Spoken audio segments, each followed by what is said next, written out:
Okay. Welcome to the course that is NOC 25mm44, and the course title is Nanotechnology Science and Application. And the course instructor is Professor Pratap Haridos, who is in Professor in Metallurgical and Materials Engineering, IIT Madras. And I am Suman Yadav, and I am TA for this course. So I'm a PMR scholar in IIT Hyderabad. So this is your revision live session. With in this session, we are going to revise whatever we have learned in the previous 8 weeks, and a little bit extra. I will discuss a little bit more about some spectroscopic techniques for carbons. Okay, so yeah, let's begin. So yeah, these are the example. These are the three major examples where we say the nano term came before the terminology came. This phenomena was already there, but once the terminology came, then we start naming them. Okay, so what is actually there's some phenomena that is happening at the nanoscale, and we didn't know about it. Okay, that time we didn't know about it, but when we get the terminology that in nanoscience and nanotechnology, there we say it is having some nano phenomena. Okay, so because there's some particles which changes color. Okay, so this is what the oldest example, that is in 4th century. This is 4th century, and this is what Lycurgus cup. Okay, so in 4th century, they say like Roman people. Okay, they made this cup. So the specialty of this cup is that when the light falls in it, okay, and the light transmit, when the light transmit, it appears like a red color. Okay, it appears like a red color, and when the light reflects, it appears like a blue and green color. And similarly, this is the example of medieval time. Uh, the window, that these are the windows, and in these windows, those people, what they have done is they have what they painted it. Okay, they put some stains on it, the windows, and the windows appear different colors. Okay, these colors is because of the nanoparticles. So in this cup also, so this phenomena, what we are changing the color, the way light interacts with the cup, the we are seeing different colors. So this color is because of this cup is made up of nanoparticles of gold and silver. Similarly, in these windows also, so when the paint was they are making, so there are different process. In that process, some gold and silver nanoparticles get into that, and when they are painting it, so they are seeing different colors. Okay, so there are different sizes of nanoparticles, and the different sizes of nanoparticles show different color, as well as different size of the nanoparticles shows different color. Okay, so this is also a Faraday law. Okay, in this, the Michael Faraday, he was working on some solutions that is like gold. So he was working on some solution, and he found that the color, the same solution, it is showing different, because he working on soil gel method, something like that. So there they found that the color of the solutions is different. Okay, so these are the gold nanoparticles, and the gold nanoparticles showing different colors. What we know is the gold in a bulk, it is appears like a yellow color. Okay, but when you reduce the size to nanoscale, the color is changes different. You will say different color, like pink here. You can say red color, pink color. So the type of nanoparticle we are having, according to that, we are seeing different colors, and the even same diameter. If the same parameters, it is the particles are of same parameters, but the size is different. So according to that, also the color is going to be different. Okay, now this is the question. Okay, this is the first question, that is, which of the following phenomena is most dominant in the nanoscale regime but negligible in bulk? First is van der Waals forces, B is gravitational forces, C is nuclear forces, and D is frictional forces. Which of the forces which are going to dominate when you go to the nanoscale? But when you talk about the bulk materials, the value, the thing is different.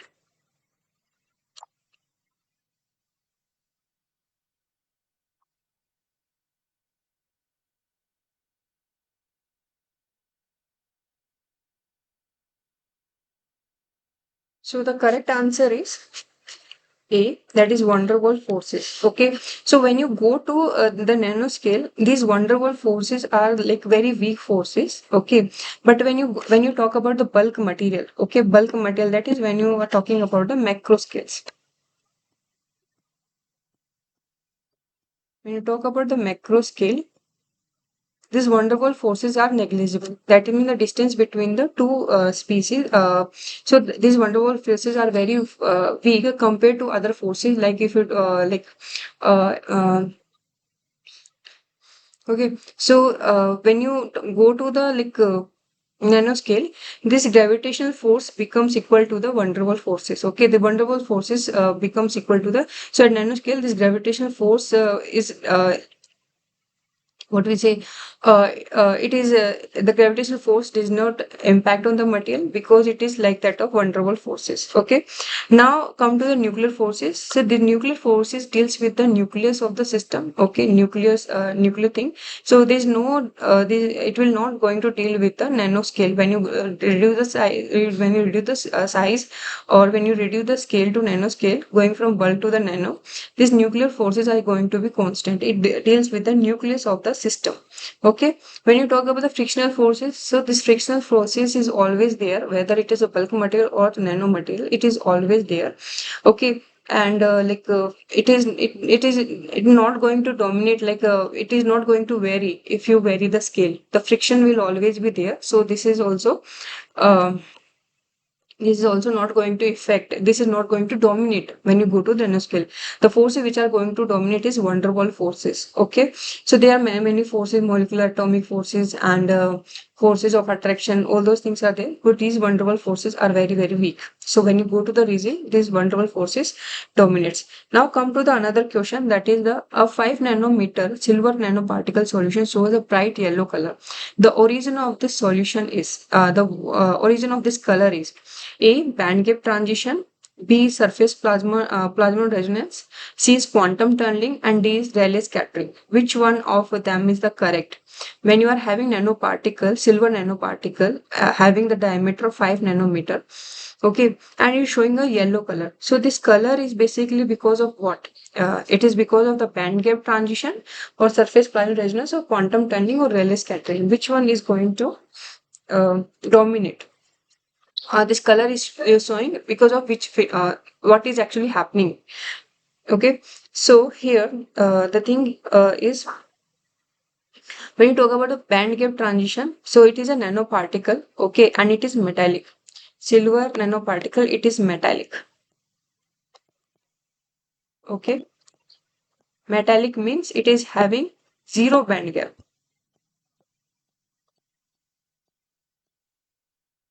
Okay, it is having zero band gap. So the band gap transition is not, because it's metallic system. So your valence band and your conduction band, so this is your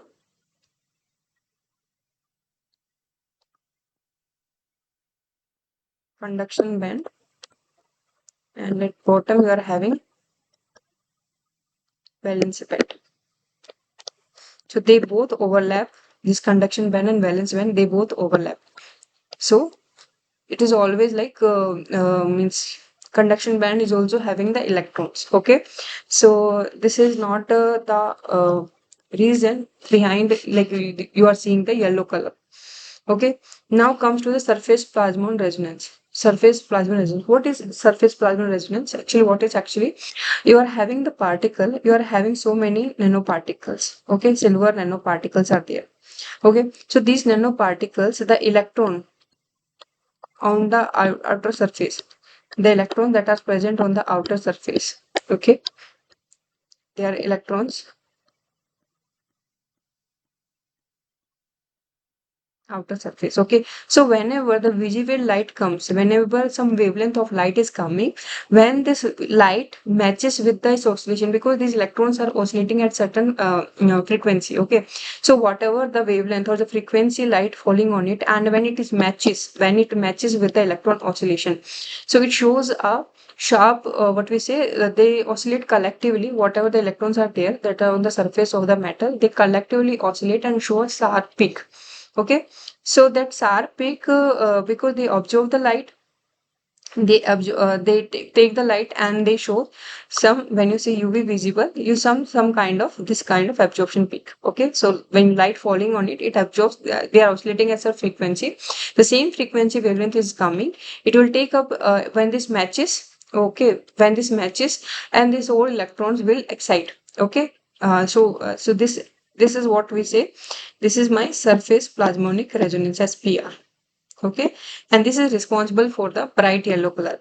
When you talk about the quantum tunneling, in quantum tunneling, that happens at a very this quantum tunneling. This happens at a very small gap.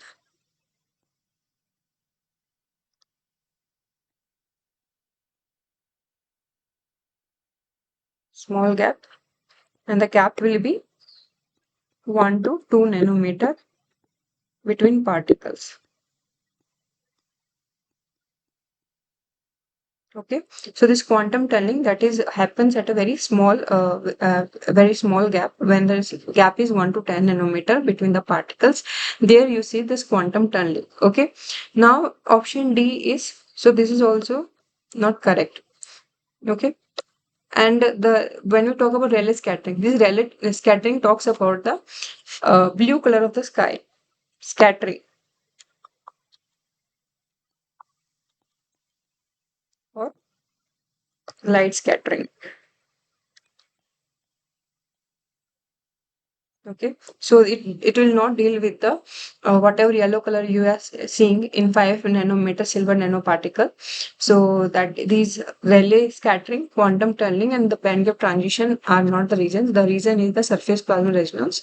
So whatever the light falling on the surface of your silver matter, so electrons, the outer electrons, they are oscillating at certain frequency, and when the frequency matches with the whatever light is incidenting,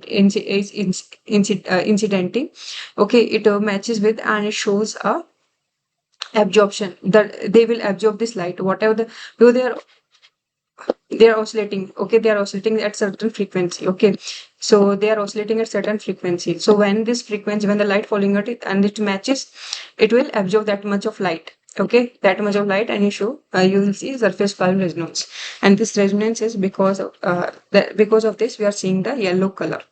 Now comes to the another question: which statement about graphene is false? It is a single layer of sp2 carbon atoms. Okay. B is it has zero effective mass of charge carrier. C is it does not behave as a perfect insulator, and D is it exhibits very high electronic mobility. Okay. So graphene we already discussed. Graphene is 2D nanoparticle, two-dimensional nanomaterial,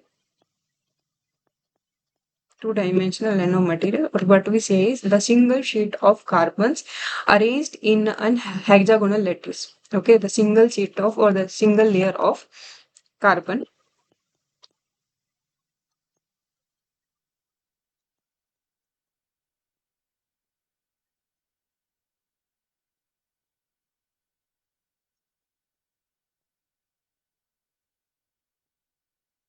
Hexagonal lattice.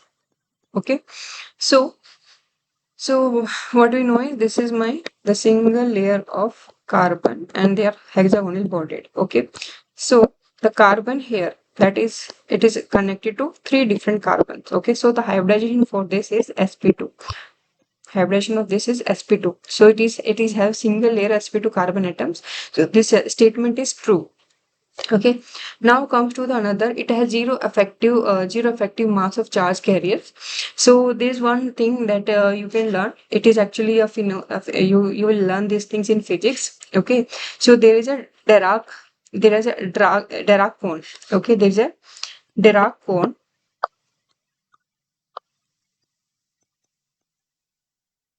Okay, so it is somewhat like this, and is a 3D way, you see it, and similarly it is matching. Okay, it is matching like this. Okay, so this is like a, is it Dirac cone. Okay, you will read more about this. So this Dirac cone, it is having a Dirac point. Okay, and this at Dirac point, the charge carriers behave like a massless Dirac fermions. Okay, fermions, and it is having zero effective mass. Okay, at this point, at what we said at Dirac point, the materials have zero effective mass. Okay, so that is true for the graphene. It has zero effective mass of charge carriers because it forms Dirac cone, because it forms a Dirac cone. Okay, so this is also true for this graphene. Now, the second thing is it always behave as a perfect insulator. This statement is false. This statement is false. Okay, so it is not always like behaves like a perfect insulator. It is having free electrons. Okay, it is having free electrons. Okay, it is having free elect.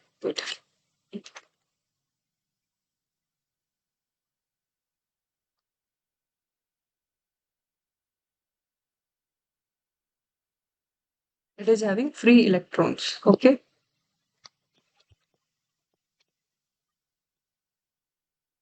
so because of this free electrons, um,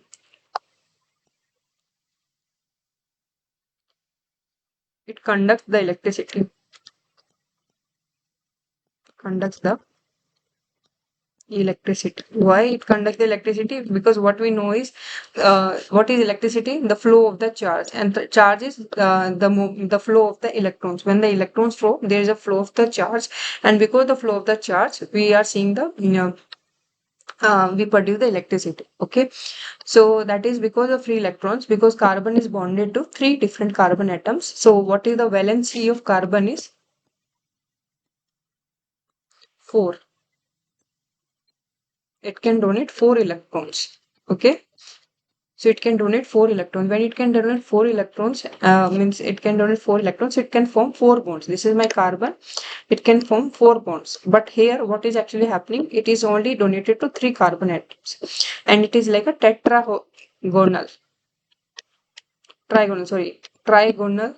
The geometry is like a trigonal. Okay. And the angle between them is 120. Okay, the angle between them is 120. So it is arranged like a trigonal way, and because of the it only to 3 carbons, so one electron is available in the carbon. So this electron will show whenever you pass the current. Because of the free electrons, the electrons move from one point to another point, and that is the reason behind for the conductivity of graphene. Okay, so this is the false statement for the graphene. Now, if we say D option, that is it exhibit very high electron mobility, that is true. This is true, as I told you, it is having free electrons. Okay, so electron mobility is very high. The value is 20,000 centimeter square volt second. Okay, 20,000 centimeter square volt second. This is the value for graphene have electron mobility. This is the electron mobility value of electron present in the graphene. Okay, so this statement is also true. The statement which is not true is it is a perfect insulator. Okay, now comes to the another point, another question, that is a carbon nanotube describes as tan zero is classified as armchair metallic, zigzag metallic, zigzag semiconducting, and chiral semiconducting. Which of the statement is true? Okay, which of so this is like this is whatever we have. It is given is these are Miller indices. So this tan zero is the Miller indices. So what how we define this Miller, because we are talking about a carbon nanotubes. Okay, in the last class we discussed about this carbon nanotube. So when you we are having graphene as a single sheet of carbon atoms, having hexagonal arrangement. Okay, so what actually hexagonal lattice. Okay, so in so when you fold this graphene, you form nanotubes. What we say is carbon nanotubes. Okay, what you're having is carbon nanotubes. Okay, so in carbon nanotubes we are having different type of carbon nanotubes. Okay, so today also I'll little bit discuss about this. So when you fold graphene,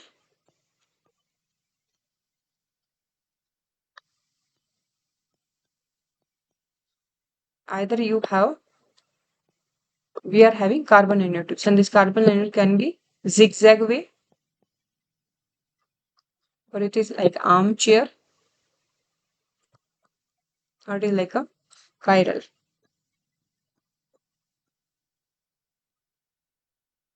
Okay, so when you take zigzag means Zigzag means like this way.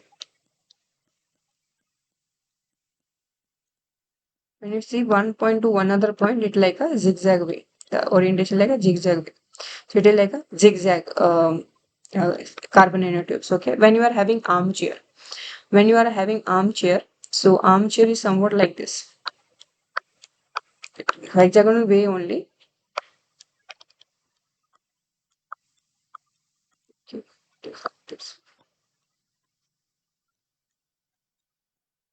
So when you pass anything from here, when you pass a line, so what you are seeing is it like a armchair way. The arrangement is like a armchair way. Okay. Now, when you talk about the chiral, when you are holding, you can fold the graphene at any direction, any point. When you match any point, like starting from zero, you can get 0.8, okay, 0.5, even like you take 7.2, okay, 7.5, 3.4, like that. The points you just choose and then you fold it, okay, by matching those points you fold it. So when you're folding, so there are only three possibility. Either it will fold like a, when you fold it, it will like a zigzag way, or when you fold it like a armchair. And the other possibilities, okay, other possibility will be comes under the chiral CMTs. Okay, so now we'll discuss on the basis of Miller indices. We are going to define them on the basis of Miller indices. We are going to define them. When the so Miller indices we write is an NM. These are the two integers NM. Okay,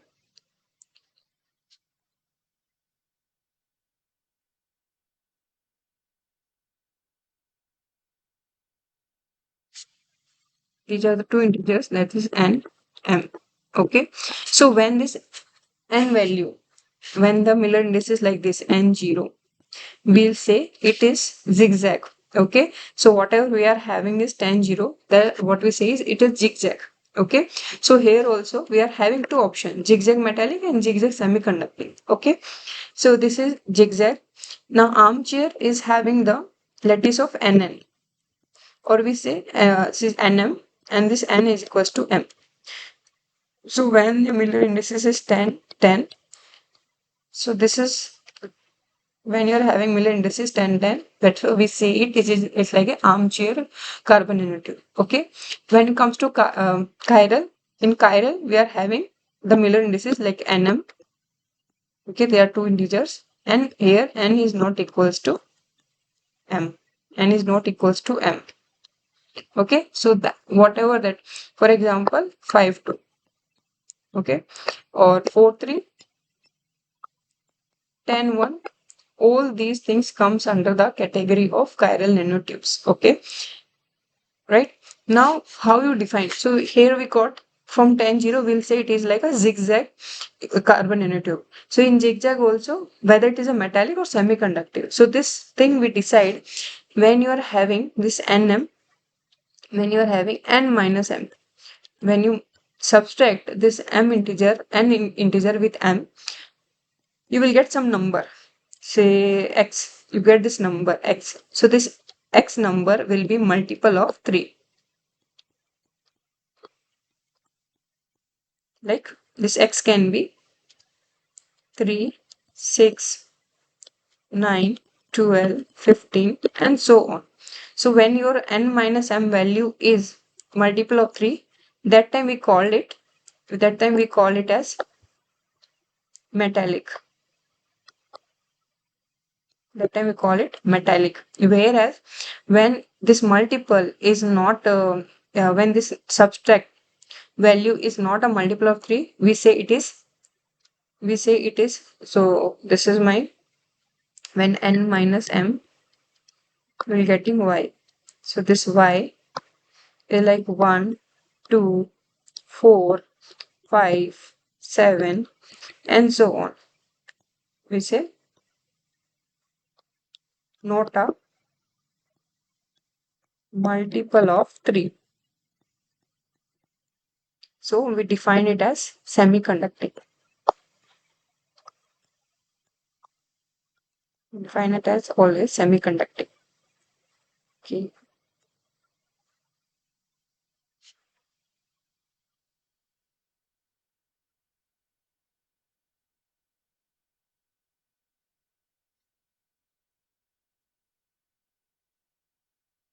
Okay, so in this case what we are having is 10 0, that is 10 minus 0 is equals to 10, which is not a multiple of 3, not a multiple of 3.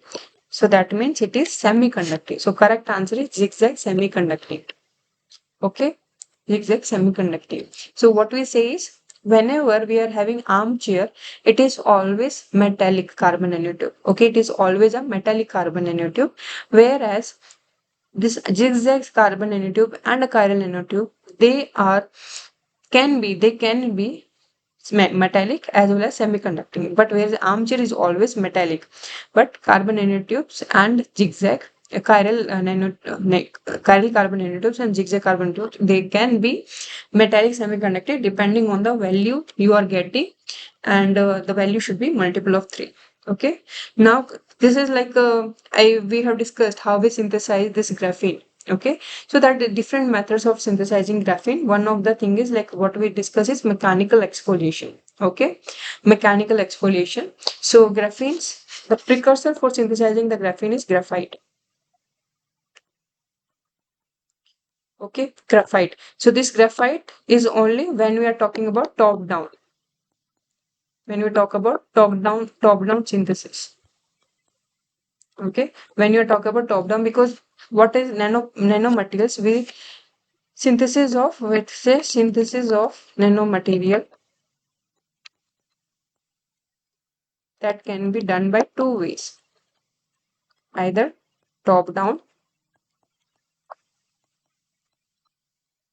or bottom up. Okay, so top down means we are having a bulk, and from that bulk we are reducing to, we are decreasing the dimension. Okay, come to the nanoscale. In this we are having atomic system, and atomic system we come to nanoscale. So this atomic system is always in angstroms. Okay, picometer, like angstrom, like that. And from there you we bind this atom by atom, and we got a nanoparticle or nanoscale material. Okay, so when you talk about a synthesis of graphene, so one of the thing is mechanical exfoliation. Exfoliation means removing layer by layer by some mechanical force. Okay, so graphite is the precursor for this graphene when we talk about top down synthesis. Okay, top down means we are having graphite. So graphite is like a layered, so graphenes like a layered stacking of graphenes. Okay, that is uniform stacking of graphene sheets to make a graphite. So overall we say it is a graphite. Okay, so here you can see we have taken uh, we have having, so mechanical exploration by done by Sir Andrew Graham and Novus Law. Okay, Novus Law, these are the these are the researchers in Manchester University. Okay, so what they have taken is they have taken Scotch tape.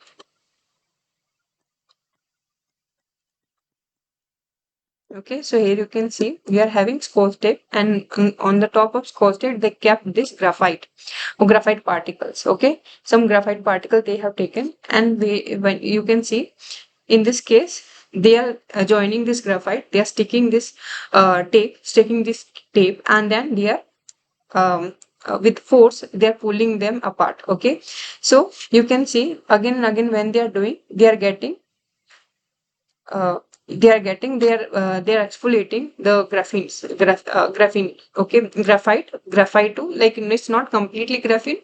We say graphite is like a stacking of some graphene sheets. So when first time when they're doing this much amount of three or four graphene sheets are get exfoliated.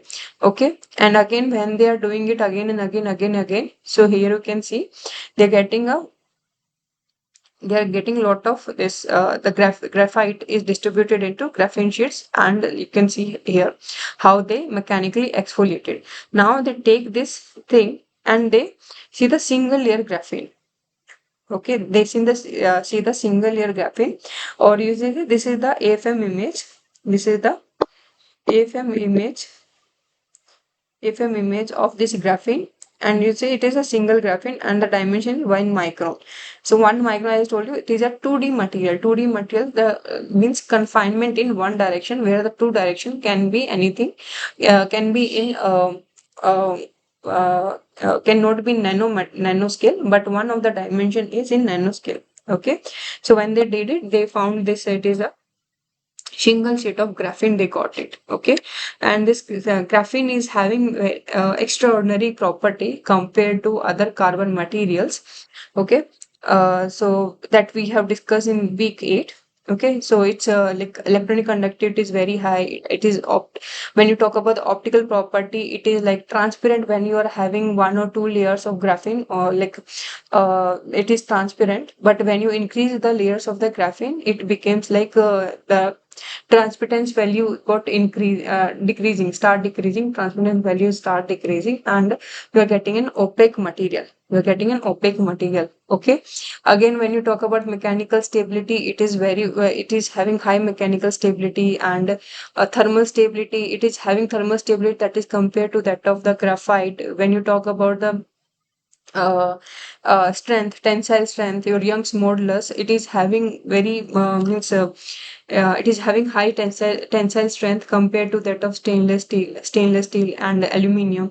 When you talk about the density, it is very less dense. It is having very lightweight compared to that other materials. Because when you talk about electron conductivity, it is on par with the whatever metals we are having. It is having its electron conductivity is similar to that only.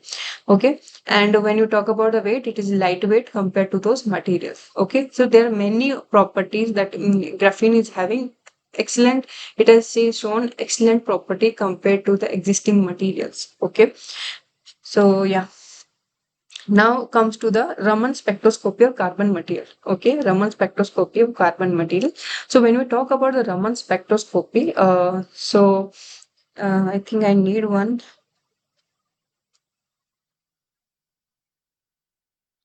Okay.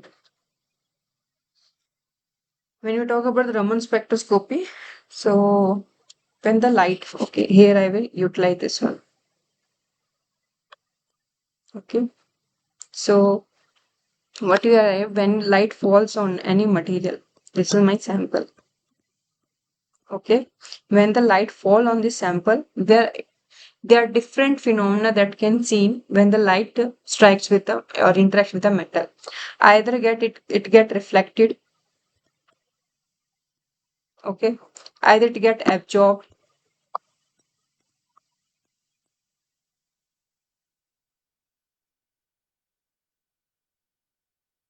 Okay, or it get transmitted, or it will get scattered.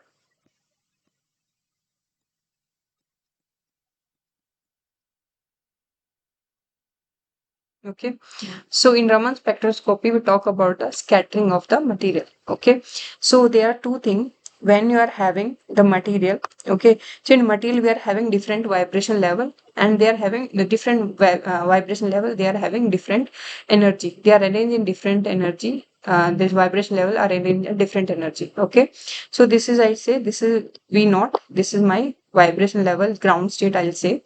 Here I am having more particles. Here having my more electrons. Here I'm having number of electrons. This is my ground state. That is where my material is stable. Okay, and at this vibration level, we are having electrons. Okay, and this is my first excited state of the vibrational excited state. Okay, this is first. So whenever the light falling on this system, when the light falls on the system, what are they? The electron present here, they go to some virtual state. Okay, they will not excited to the vibration level. They will excited to some virtual state. Okay, they go to virtual state, and so whatever the light they have absorbed, okay, whatever magnitude of light they have absorbed, they go to vibration level, and when they come back with the same energy, and when you come back to same state, so your HC, so what we say is delta E Okay, this is delta E we say, and this is h mu. This is photon, energy of a photon. So my h mu is equals to delta E, or we say delta E or h mu naught.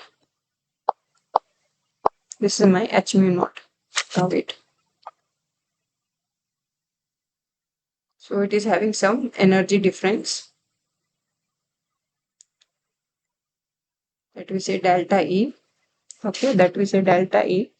So this is my mu naught. If I say this is my mu naught value, and it is having h mu 1. Okay, h mu 1. So when this h mu naught is equals to h mu 1, okay, whatever the magnitude of light the material absorb and go to the excited, or we say virtual state, and it come with the same energy, it come to the same state and emit the same energy. So we say it is Rayleigh scattering.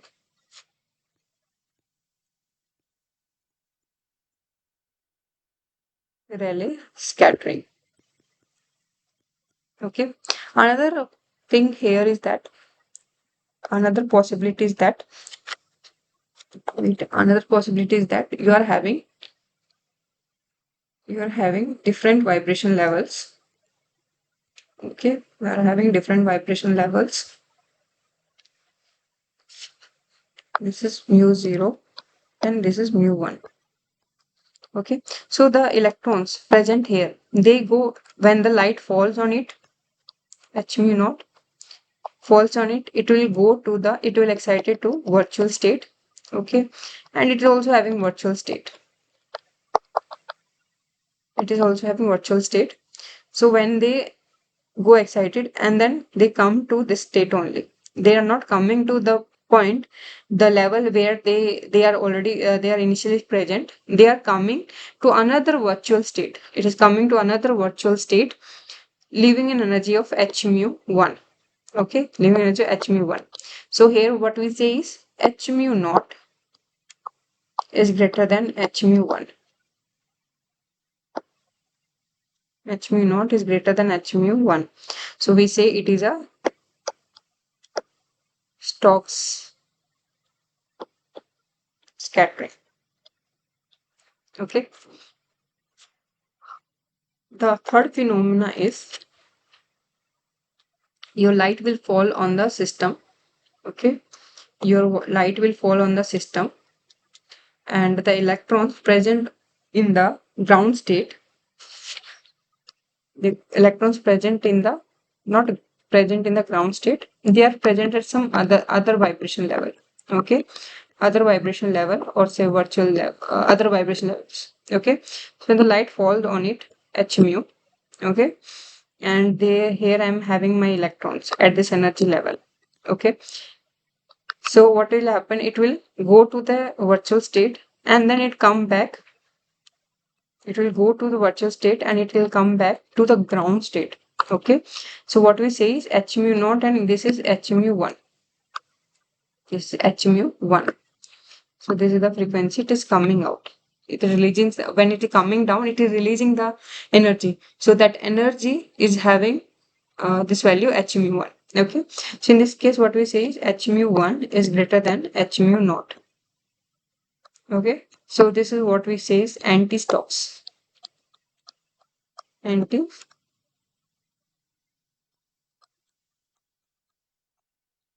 Anti-Stokes scattering. Okay, so in anti-Stokes scattering, yeah. Okay, so this is my anti-Stokes scattering. So this Raman scattering, this is a phenomena of 1 in millionth. Okay, your light is striking on it, the out of the million electrons, only one electron will get excited and go to the virtual state and then coming back. So you can see 1 in the millionth. And this phenomena, this is what, this is like a very common, like if it's in ground state, it will go to the excited state and then from excited state come back by releasing the energy. That energy will be, anyway it will be less than whatever, take up this energy and then come back. So the energy will always, this whatever, that emitted energy Okay, this energy will always be less than the HV naught, but this anti-Stokes possibility is like 1 in 10,000. 1 in 10,000 means this phenomenon, because the electrons are already present in their excited state, and then the electrons present in the excited state, they take up the this photon energy and they get excited and then come back to the ground state. So this is a very rare phenomenon, but like we say 1 in 10,000. Okay, so this actually happens. Okay, so whenever the scattering is happening, we are having Raman instrument. That Raman instrument, we pass this light is not a light, it is like a laser.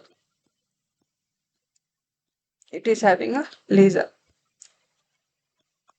and this laser is having different wavelength. Okay, it is having different wavelength. Okay, 532, 600, like that. So 650. So these laser have different what we say wavelength, and this falls on the systems, and you system so this kind of. So this is the basic principle of Raman spectroscopy. Okay, this is what actually happens when you are light, when you passing the, when you imposing, or when you are incidenting the laser light on your samples. These are the phenomena that can be seen. And whenever the Raman scattering you are seeing, Raman scattering you are seeing, that Raman scattering is because of this or is because of this. Okay, further you can read more about it, because they are having different Stokes and anti-Stokes line, and different materials, so different Stokes and anti-Stokes lines. Okay, so this is what. So now talk about the Raman spectroscopy of carbon material. So this is the example of diamond. Okay, so first this is my diamond. What we know is diamond. So carbon material that exists in two forms, that is graphitic form as well as diamond form. In graphitic form, it is like a, what do you say, in graphitic the carbon is arranged in an sp2 hybridization. Okay, and diamond it is like sp3 hybridization. Graphite it is sp2 hybridization, and diamond it is sp3 hybridization. So here you can see it is like, this is the um, this is my FCC face centered cubic lattice. Okay, face centered cubic lattice. It is having 8 atoms present at the corner and 6 atoms that are present at the center of the face. This is, and this is. Okay, and another unit cell will be present at and another carbons that will be present at the 1/4 position of the diagonal. So this is my cube, and this is my, say, this is my diagonal, body diagonal, and in body diagonal at 1/4 we are having carbon atoms. Here also, when you talk about this body diagonal, this one. Okay, so here I'm having one carbon, here I'm having one carbon. Okay, so in this case, this is the lattice of my diamond. Okay, so this is the Raman spectra of diamond. It is having a very intense peak at 132 centimeter inverse. Okay, intense peak as 132 centimeter inverse. And when you see, this is a very sharp. There is the full width half maxima is very low. Okay, there is a full width half maxima is very low. Okay, so you should remember whatever diamond you take. Okay, it's like small, big, any diamond you take, it will always show the Raman, it will show the Raman spectra at 132 centimeter inverse only. Okay, very sharp, intense peak you will see. When you come to the other carbon materials like carbine, graphite, so we know that diamond, this is the diamond, we are getting 1332 centimeter inverse. When you talk about the graphite, you will see an intense peak at 1582 centimeter inverse. Okay, 1582 centimeter inverse. Okay, so why only one peak? Why not another peak? Because all the carbons are arranged in a in a similar fashion. Okay, all carbons are arranged in a similar fashion. Okay, here like a diamond, it is like sp3 bonded. So here when you see, this is here my atom. If you take this carbon, so when you connect these dots, it is like tetragonal geometry we are present. So when you take this one also, when you take this one, it is tetragonally bonded to other carbons. When you talk this, when you take this one, two, three, four. So the arrangement is tetragonal. When we talk about the graphite is sp3. sp3. So the distance between the carbon atoms is same. The bonding between the carbon atoms is same. Okay, so the bonding between the carbon atoms is always same. So that's why you're getting only the all carbons are same. So they will show same Raman spectra. So that's why you are seeing a intense peak and 1582 centimeter inverse. Okay. When you, because in graphite also we talk about, what is we talk about? Graphite itself we talk about. Graphite can be ordered and disordered. Ordered means we are having the graphene sheets that are having very long length. Okay, the length is large. Okay, and they are uniformly stacking. They are uniformly stacking in one direction. They are uniformly stacking in one direction, and the stacking is the number of graphene sheets is more. Okay, the graphene sheets is stacking is like more graphene sheets are arranged and in one direction, and the length of the graphene sheets it is also large. When you talk about the disorder, in disorder we are having the graphene sheets. Okay, we are having the graphene sheets that is length is short. Okay, the length is short, and the second is the stacking is also not, like for example in ordered we are having 60 graphene sheets. Okay, 60 graphene sheets we are having. Okay, when you talk about the disorder, we say only 20 graphene sheets they are stacking and they are not in one direction. There's like different angles it is they are stacked. So different angles we said turbostatic arrangement is there, turbostatic effect or arrangement is there, and the length of the graphene sheet is also small. So this is comes under disorder, and for the disorder is divided into two, that is soft carbon, that is soft carbon or hard carbon. Okay, so this soft carbon and hard carbon, so when you are having disordered carbon, when you heat it, okay, when you heat this or disordered carbon, you will form, so this will be either hard or soft. Okay, when you heat this disordered carbon, so when you do heating and when you cool down, it either the stacking will be like in one direction, and the length will be anyway, it will be small only, but the stacking will change. In disorder it is like a turbostatic assembly is there, because turbostatic means they are arranged at different angles. So when you heat it, it will become soft carbon, it will align in one direction. So when this thing happens, we say it is a soft carbon. So we soft carbon means easy to graphitize. Whereas when you talk about the hard carbon, it is difficult to graphitize. Even when you heat it at high temperature, still your graphene sheets is not going to align in same direction, and the staking will also be limited. So because of that, this is a that comes under the that is what the hard carbon is. Okay, it is very difficult to graphitize. So graphite will say all the carbon atoms they are arranged in a similar fashion. So because of that, we are getting the Raman peak of this graphite as 1582 centimeter inverse. Okay, whereas when you come to disordered graphite, okay, when you come to disordered graphite, you are seeing two peaks.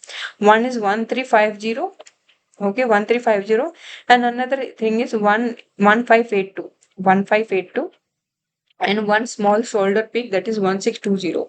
Okay, so this is what your arrangement. When you talk about a graphite, ordered graphite, carbon atoms similar fashion and in same direction.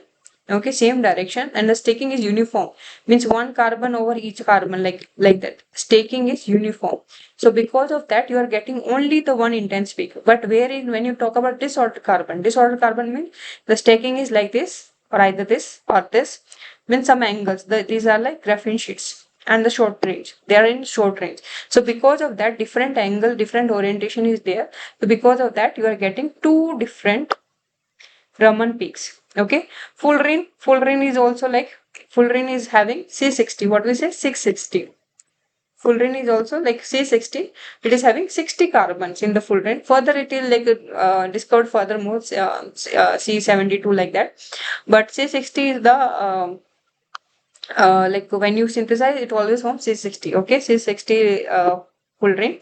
So in that fullerene, we are having, it is composed of pentagons. It is composed of hexagons. Okay, it is, fullerene is made up of pentagons and hexagons. So it is like a what we say, football. Okay, football also having hexagons and pentagons. Okay, so it is like, this is my pentagon, and beside this we are having hexagons. Okay, and then this will be my pentagon, another will be hexagon, like that.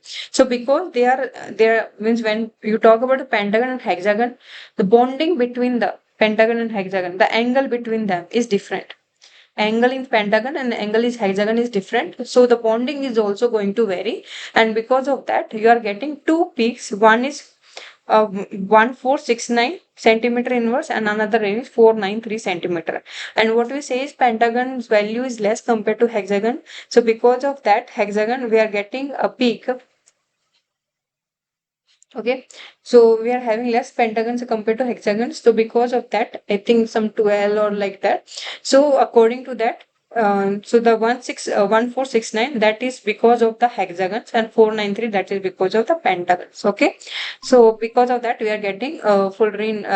We are getting two Raman peaks for the fullerene. Okay, now comes to the nanotube, carbon nanotubes. Okay, so carbon nanotubes also is like when you fold this graphene in different fashion, we are having different carbon nanotubes. Okay, so here also carbon nanotube, we are having a Raman peak is 1591 centimeter inverse and 186 centimeter inverse. Where the diamond, all the carbons are arranged in a equal fashion. So we are getting the intense peak at 1332 centimeter inverse. Okay, so these are the Raman peaks. Now how we are getting, what are these peaks? Okay, and on the basis of this peak, how you are going to distinguish how many number of what you say, how many number of okay, okay, according to this we'll say how many number of means graphene sheets are there, whether it is whether it is like a graphite, it is like a what we say, amorphous, like. Okay, it will talk about the how much graphitic, what how much graphitic content is there.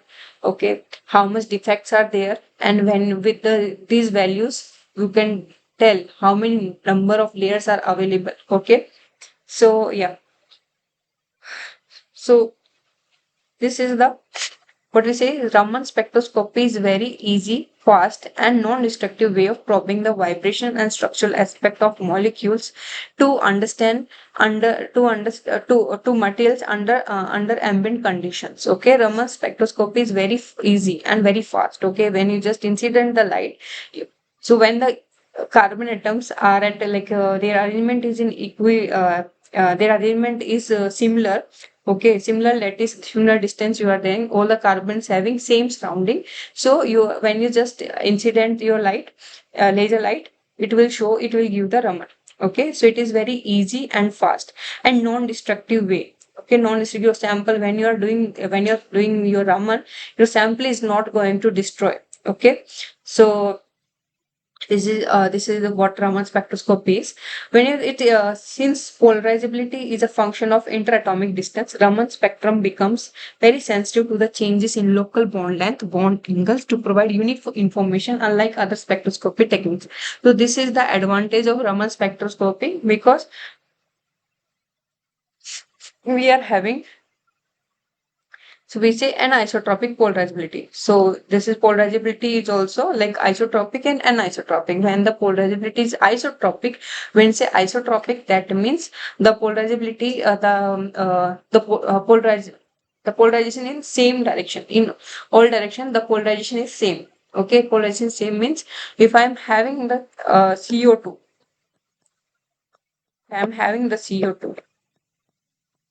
Polarization means the electronegativity of this and the electronegativity of this carbon is different. Okay, so it is having more electronegativity. It try to pull the electrons to its side, this side, and it will try to pull the electron this side. Okay, so here the polarization is, I'll say delta positive, delta negative, delta negative.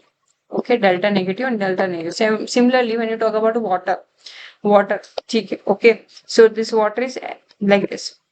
So oxygen is more electronegative than that of hydrogen. So it will try to take the electrons towards itself. Okay. So that's where the polarization will come. This is delta positive, this is delta positive, and this is delta negative. Okay. So yeah. So here this is what we call as polarizability. Okay. So when your polarizability is same in all direction.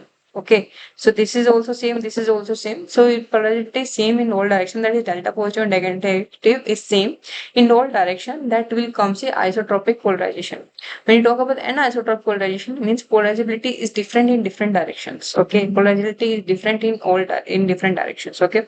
So this is anisotropic polarizability we are taking when you talk about the Raman spectroscopy. The polarizability is anisotropic. Okay, it is a function of interatomic distance. So obviously interatomic distance, and Raman spectrum becomes very sensitive to the change in the local bond length. Okay, when the vibration happens. Okay, when the vibration happens, even your bond angle, little bit change in the bond angle of bond length, it is going to detect. Okay, and it is very what we say. Useful characterization technique for carbon materials. Okay, when you do Raman, okay, when you do like XRD, when you do XRD, so these are carbons. Okay, these are carbons. When the carbon is graphitic, you will see intense. You will see intense peak. But when we talk about when it is not crystalline, okay, when it is amorphous, how we are going to do it? Because in amorphous, when you do XRD, you will get a broad peaks. Okay, you are going to see broad peaks and you will not going to get any information about that material. Okay, you cannot do FTR for that. Okay, you cannot do FTR for that. Okay, and means there are many things that you cannot predict by taking the carbon as such. Okay, so Raman is the best technique when you talk about the carbon. So there are different things. Okay, so you are having the material. So this is an hexagon, which they talk about graphenes. In graphene, we are having hexagons, and the carbon atoms, they are arranged in a hexagonal fashion. Okay, so when you broaden this, when you stretch all the carbon atoms outside, okay, so this is what we say the defect band. This is what the defect band. So the defect band arises due to the breathing motion of six atoms ring and acquires a defect of its activation. Okay, when you do this, we are having actually in what we say in our Raman spectra, we are having D and G band. Okay, D, G, and 2D bands are there. Okay, so the D band will tell about the defect, the type, how many, what is the how much is the defect, and G band talk about the graphitic. This G band is the graphitic band. It is arise due to in plane bond stretching motion of pairs of sp2 carbon atoms. Okay, this is what in plane. Now these are the out of plane. Okay, there's a out of plane, but this is the in plane, means stretching in this way or stretching in that way. Okay, so this is my G band and this is my D band. So it will talk about the graphitic content. Okay, it will talk about the defect, how much defect is there. It will talk about the how much graphitic content. Graphitic content means the arrangement, in uniform of the graphene sheet. The arrangement is uniform. Okay, so it will talk about the graphitic content. Okay, then another we are having 2D band. See this 2D band, its origin can be explained by double resonance Raman phenomena. Okay, reveal the stacking order and periodicity along the C axis. So this is my C axis. This is not. So it is like arrangement is like this.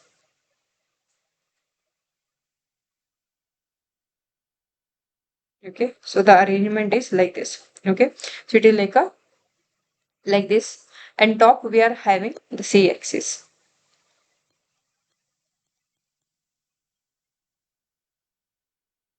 So this is my C axis. So it will reveals the stacking order and periodicity. Okay, stacking order and periodicity. So stacking order means how they are stacking. So this is my one. cyclohexane carbon atom, cyclohexane in one, this is one layer, this is another layer. So how the stacking it is, okay, it will talk about the stacking order, and it will talk about the periodicity. Periodicity means uniformity, okay, whether they are uniformly distributed or whether it is like some different arrangement. And so you understand, like periodicity means this, the alignment in same similar fashion in long way. Okay. Okay. So it will talk about that periodicity, how the atoms are arranged, and means how much, at how much distance, not how much distance, at how means up to here. If I say up to here, the atoms are periodically arranged. Okay. After that, the periodicity is changing. Okay. So it will talk about atoms at what limits the periodicity of the atoms is there. Okay. So it will give the stacking order and the periodicity along the c-axis. Okay, this is what we take a D band, 2D band. Okay, so in this, what we are doing, when you are getting D band and G band, you get the intensity. You get the intensity of, this is my G band, this is my D band. Okay, so you get the intensity. Okay, intensity of this and intensity of this. When you divide intensity of D band divided by intensity of, so this is my D band, I think this is my G band.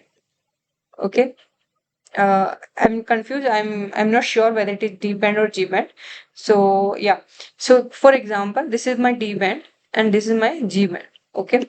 When you divide the intensity of D band with the G band intensity, okay, whatever intensity means at the y-axis you see the intensity. That is, we say counts. Okay.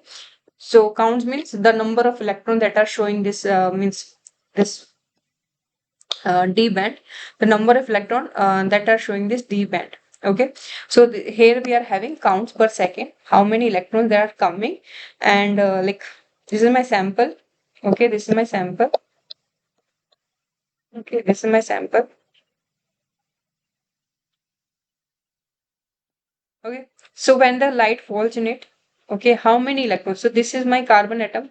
So the carbon is having the electrons. Okay, so how many such carbon atoms? Because the atoms that are arranged in the similar fashion. Okay, so they will show they will absorb the light. Okay, so the more the number of carbon atoms arranged in a periodic way in the same stacking, they will show the more intensity. Okay, they will show that band intensity. Okay, the D band, when you get the intensity of the D band and the intensity of the G band, when you divide it, you get the sp2 crystallite size. Sp2 crystallite size, that means when you get the idea about the defect, how much defect is there and how much, okay, wait, how much defect is there and how much graphitic content is there. Okay, let me erase this one first.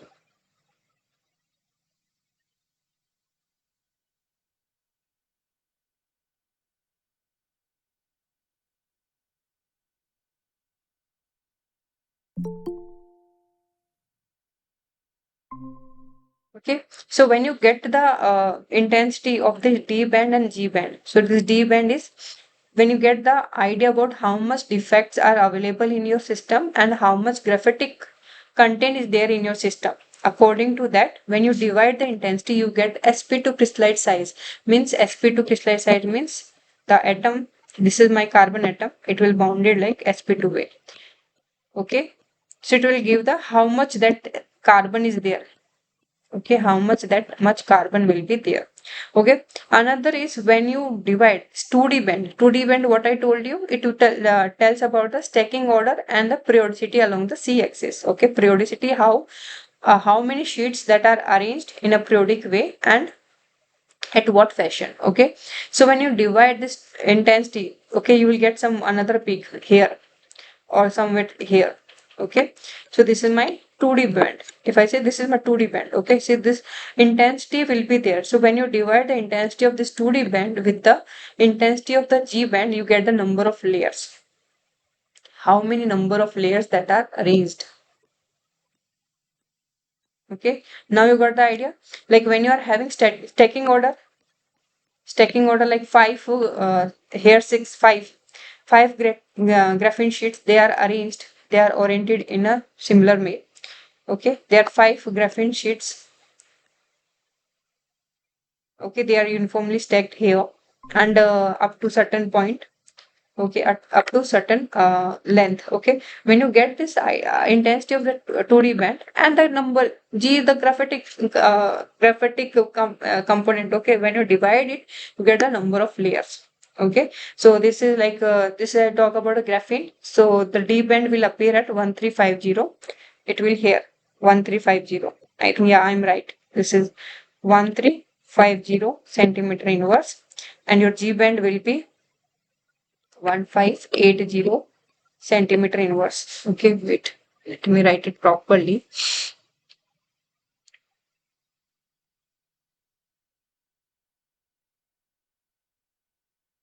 Okay. So when your D band will be present at 1350 centimeter inverse, and here the G band will appear 1580 centimeter inverse. So this is the example of graphene only. So you are having different carbon materials. You will see different D and G band and different intensity will be there. And from there you can calculate all those things. Okay. We are having 2D band. 2D band will appear at 2700 centimeter inverse. But the intensity of this 2D band is very small compared to other bands. Okay. When your material is graphene, so obviously its intensity, its G band intensity will be more. Okay. When it is like a full ring and all that. So this here we have seen full ring. We are getting two peaks. Okay. One is 1469 and 1493. So this will say this is my D band and this is my G band. Okay. Graphite, all the carbons are arranged in a similar fashion. That's why only we're getting one intense peak, that is 1582 centimeter. Whereas in this order graphite, we are having 1350, 1582, and this kind of Raman spectra you can expect. Okay. And this is disordered matlab, means it is disordered means what we say, the graphene sheets are short, the graphene sheets length is small. Okay. And the orientation is also different, so that's why you are getting full width half maxima. Okay, you are getting more full width half maximum. Whereas in graphite, it is in sharp and intense. Whereas diamond, it is more sharp and intense compared to that of graphite.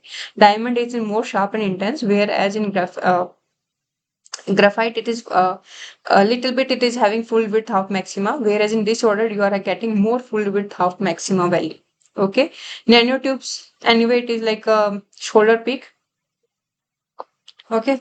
Full ring, this is because what you are getting pentagon and hexagons on. Because of that, the bond length is going to change, your bond angle is going to change, and because of that your structure will be different, and that's why you are getting small, very the distance between this D band and G band is very much. Okay. So yeah, this is what about like Raman spectroscopy of carbon materials. Okay. Now come to the, like, as I told you, this is what we discussed. Okay.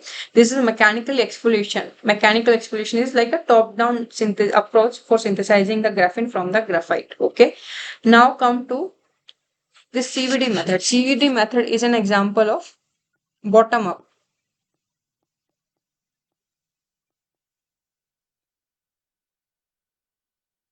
Bottom up approach. Okay. So in bottom up, so this is what it looks like. CVD system, it's what it looks like. So you are having a quartz tube. You are having a quartz tube. Okay. And on the at the bottom of the quartz tube, you are having a this quartz vessel, and it's like a substrate. It's like a substrate. Okay. And on the surface of the substrate, you are getting the sample. Okay. So what actually you are heating this, you are heating, what do you say, you are heating your quartz tube. Okay. At a very high temperature, like 1500 degree, like that. You are heating this quartz tube and you are injecting the inert nitrogen you are passing because of the, to create the inert atmosphere, to to create the inert atmosphere. It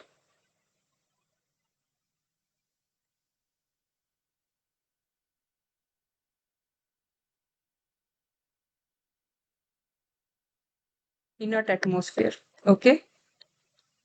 Wait. Okay, and this CS2 C2H2, this is my ethyl. Okay, this is my ethylene. So this ethylene will go, this is as a carbon source. This is my carbon source. So you are injecting two gas, one in nitrogen, one ethylene. Nitrogen will go and it can create the inner atmosphere into the quartz. Means there will be no air and nothing.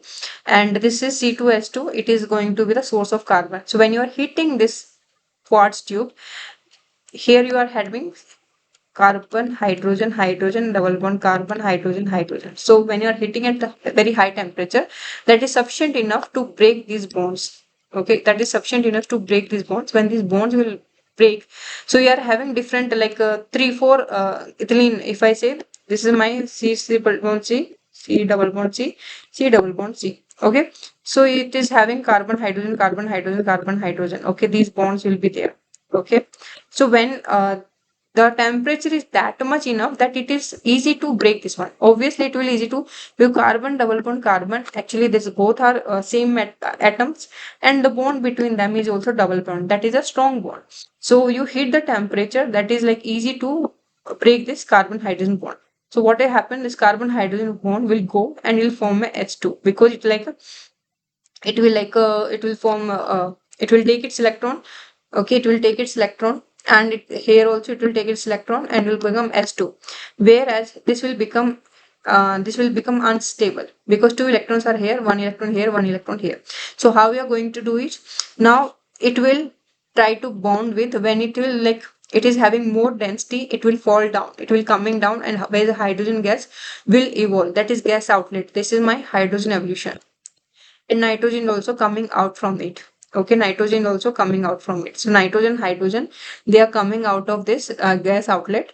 What we are left with, C double bond C, C double bond C, and they are unstable. When they are coming down, they bound with each other and they form a bond like this. They polymerize. When they polymerize, they can form either the graphene. Okay, they can form the graphene. Okay, or they can form any another like if you are having some substrate, if you are having some catalyst. Okay, we are having some catalyst, so this carbon will come and they try to accumulate on the surface of the nanoparticle, and they start forming a tube. That is what we say carbon nanotube. You can make carbon nanotube also. So catalytic chemical vapor deposition. Catalytic means you take any catalyst, that is iron, cobalt, nickel. Out of these three, you can take any catalyst, and their diameter is in nanometer. Okay, so the catalytic chemical vapor deposition, either thermal or plasma enhanced, is now the standard method for the CNT production. Okay, carbon nanotube production. So here the hydrocarbon, the source of the carbon can be methane, ethane, ethylene, acetylene, xylene, or their mixtures, isobutane or ethanol. Any of them you just pass it, or you can mix two gases, you can mix one gas, you means you do anything. Okay, but you have to inject some gas. Okay, so to produce single wall carbon nanotube, catalyst nanoparticle size should be around 3 nanometer. So whatever the catalyst, that is iron, cobalt, nickel, you are taking on the substrate, okay, on the bottom of the substrate, that should have the diameter of 3 nanometer. So when you are having 3 nanometer diameter, so whatever the CNT carbon nanotube we are getting, that will be single wall carbon nanotube. Whereas when you vary the, when the diameter is going to increase like 5 nanometer, 6 nanometer, then instead of single wall carbon nanotube, you are getting like a multi-wall carbon nanotube, double wall, triple wall carbon nanotubes. Okay, so here you can see that this is the HCM image. Okay, this is the HCM image, how this carbon nanotubes are formed. These are the HCM images. Okay, right. So yeah, this is the chemical vapor deposition method. Okay, so this is like a bottom up approach of synthesizing carbon materials. Okay, basically when you do catalytic chemical vapor deposition, you can get carbon nanotubes. When you talk about, when you don't use any catalyst, you will not get the single wall carbon nanotube, you will get multi-wall carbon nanotube, or you will get the, or you get the graphene sheets. Okay, now comes to, so we talk about So in 8 weeks, we talk about the nanomaterials. Okay, how we synthesize the nanomaterial. What is the property when you go from the macro scale to nano scale? How the property is going to change? How you synthesize by bottom up or by top, like bottom up, top down approach. So we discuss many machines like what we say. Cooling press is there. Okay, we are having means there are different machines are there. You can make different carbon materials. Even if you want a macro scale material, but the dimension is in nano material, so the grain size dimension, so you can reduce it. So there also we discuss about some machines. Okay, something is there. Okay, and we also talk about the properties, what effect when you go from macro scale to nano scale, what is the how the thermodynamics is going to change, how the mechanical property is going to change, okay, how the optical property is going to change. Okay, so all these things we talk about. So these are the nanometer. Nanometer is one of the dimension will be in nanometer. When we talk about the 0D, 0D means three dimensions are in nanometer. All three dimensions are in.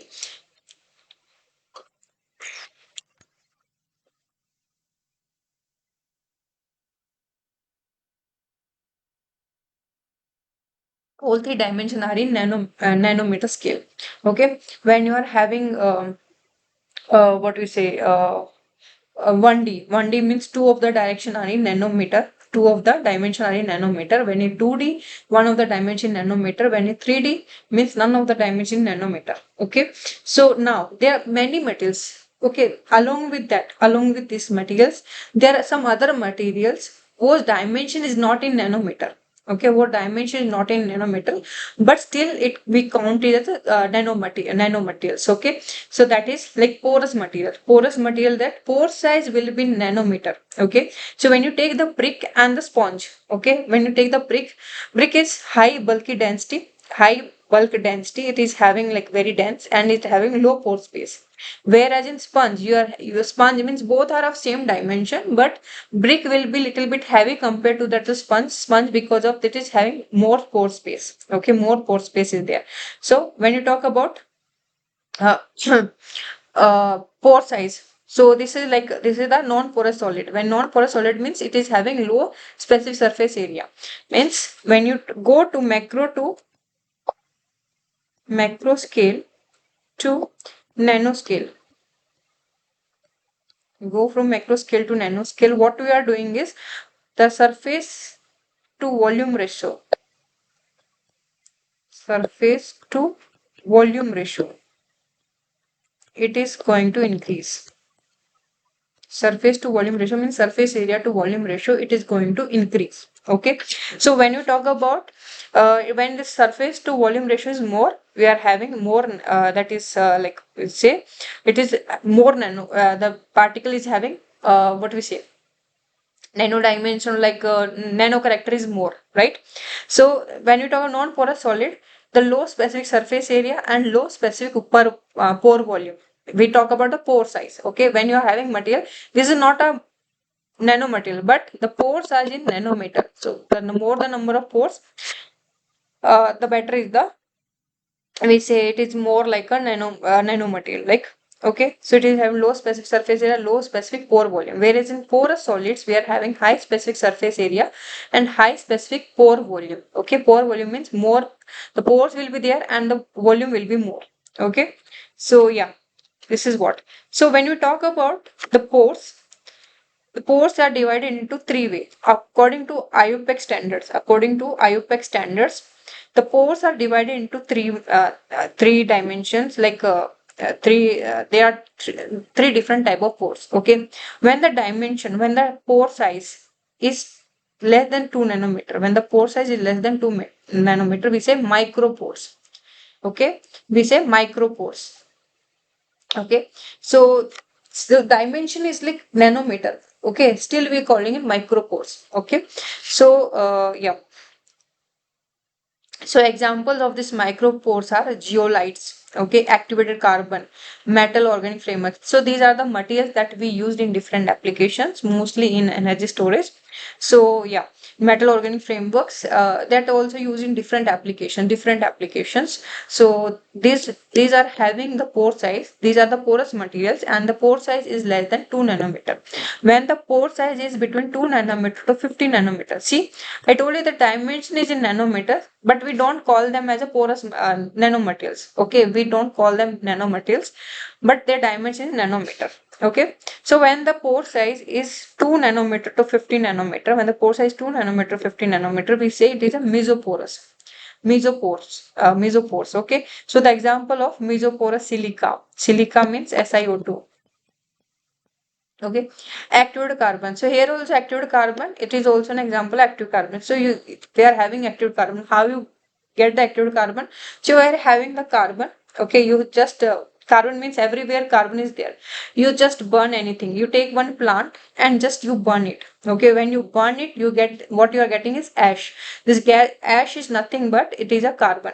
Okay, but it is not conducting. Okay, so you have to introduce the conductivity by introducing some functional groups. Okay, and you are going to introduce like you are getting converting the pores. Okay, for that there are different methods. The physical method is there and chemical method is there. So you treat this whatever the carbon ash you are getting when you're burning any material. Okay, the ash you take it and you treat with KOH or some other acids or bases, and there are some procedure. When you follow it, you will get activated carbon. And the kind of process you are following, the kind of material chemical treatment you are doing, according to that you are going to change the pore size of the material. Okay, you can make the pore size of less than 2 nanometer, or you can make the pore size in between the 2 to 50 nanometer. Okay, so even there are physical methods. When you are injecting the very water beam like that, something you will get the activated carbon. Okay, so mesoporous silica and this activated carbon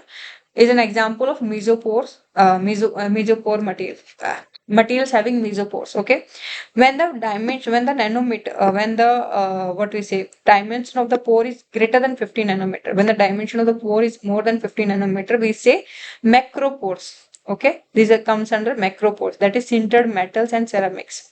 These are the porous only. Okay, but their pore size is more than 50 nanometers. Sintered means where you heat the metals and then you do some treatment. So that comes that their pore, whatever pore they are generating, that comes under the category of macropores. Dimension is 50 nanometers. So pores material can be classified according to the size of the pores. Okay, mesopores less than 2 nanometer. So micropores less than 2 micropores, the material having pores less than 2 nanometer. Mesopores, the material having pores between 2 to 50 nanometer.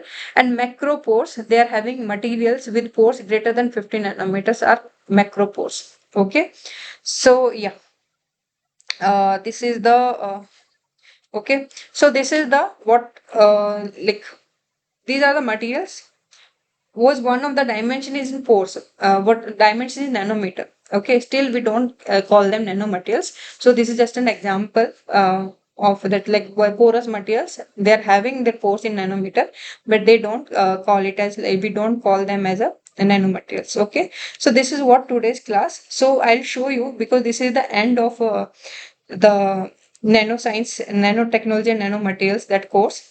So this is one YouTube link that I'm providing. Okay, when you click this link, you will get the one YouTube video that talks the where you see going from human to going to the planetary view.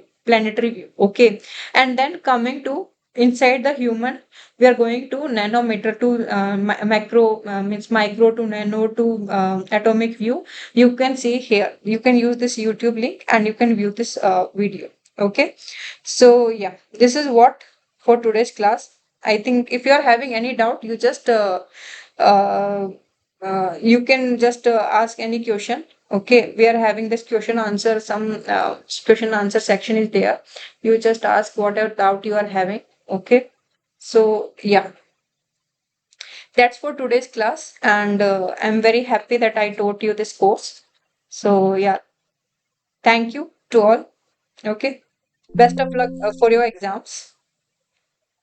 Best of luck for your exams. Okay, I'll share you the slides. Okay, if you have any doubt, you just let me know. Okay.